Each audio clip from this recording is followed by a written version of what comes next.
Sedrin, this week's Parsha of Toldos tells us that in order for Rivka to see to it that Yaakov Avinu would be able to usurp the brachos that his father Yitzchak intended to be presented to his older brother Esav, Rivka not only prepared a meal to be served by Yaakov to his father Yitzchak per the instructions of Yitzchak, but as well clothed Yaakov Avinu in the clothing of his older brother Esav that was typically kept in the house of their mother Rivka. Atikach Rivka is big day Esav b'nah hagadol hachamudos asher ito babayis atabeshes Yaakov b'nah katon. She placed this clothing of Esav that was always kept in her home, placed it upon her younger son Yaakov, so that when he would stand before his father Yitzchak, and Yitzchak would grab him to have a hug and a kiss, it would feel as if he was Esav. And Rashi addresses himself to the question as to what were these clothing that were entrusted to the mother Rivka by Esav and not kept in his own home. They must have been such precious clothing. Indeed, chamudos can mean precious, and Rashi offers two explanations. One explanation is that it comes from the lashon of chemed, chimud. These were clothing that were coveted by Esav. Shechomat osam min Nimrod.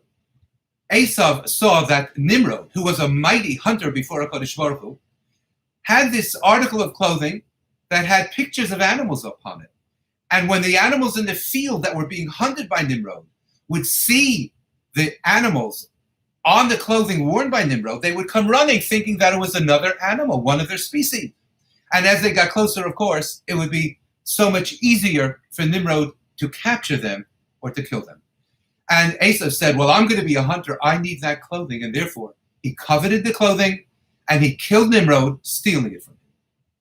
Rashi's other pshat is that chamudos does not mean coveted, but rather nikios. It means clean. Why clean?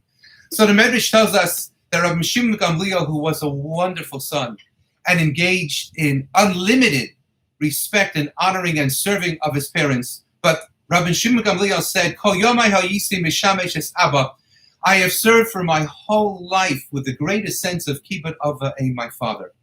But at the end of the day, I recognize fully well that for lo shimashti osto echad mimeo shishimesh esav asave, but I have not accomplished 1/100th of the kibbut ava that Esav did.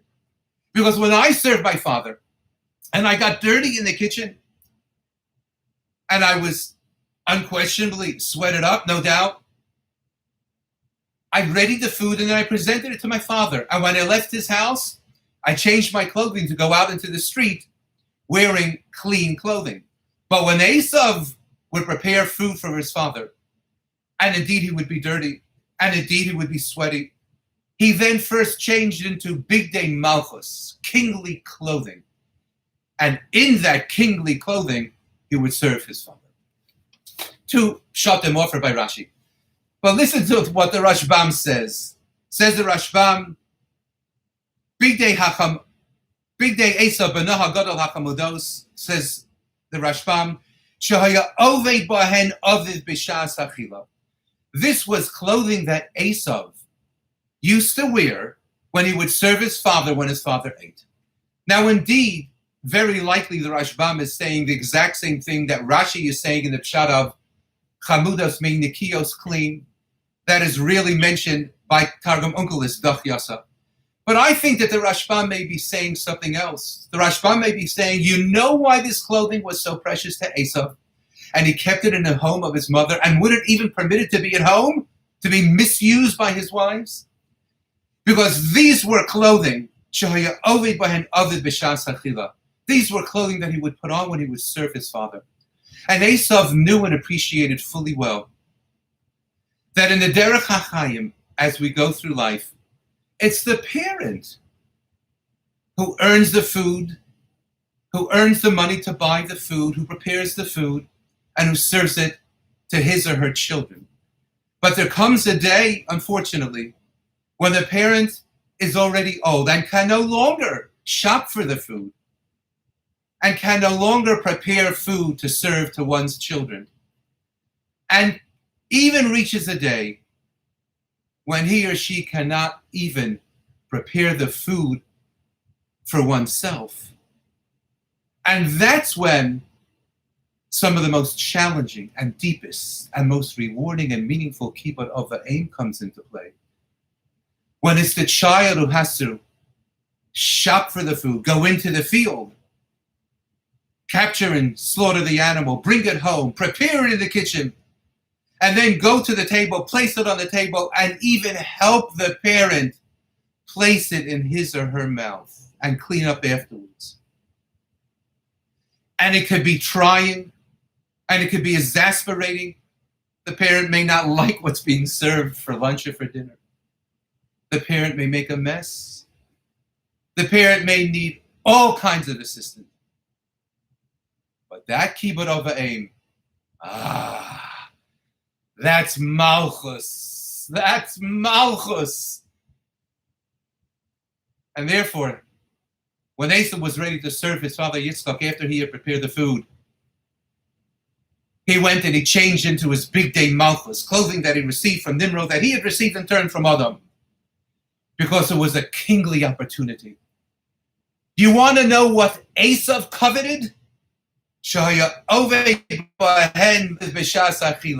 Esau didn't simply covet changing into that clothing of malchus. He coveted the experience of being able to serve the parent when the parent was no longer able to serve himself. And indeed, the Zohar states, you know why Esau has such a shlita, has such an overarching rule within this world? Because of that kibbut of the aim.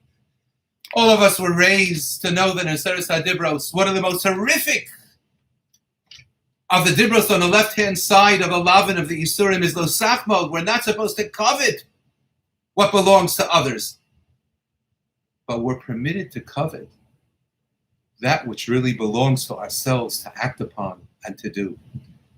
And Esau coveted the opportunity to have to go and have to secure the food and have to prepare it and have to get dirty and then change into Big Day Malchus to serve his father who could no longer prepare his own food.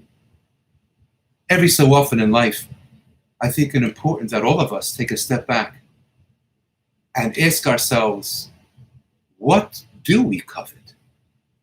Because it sets the priority for where we should be going.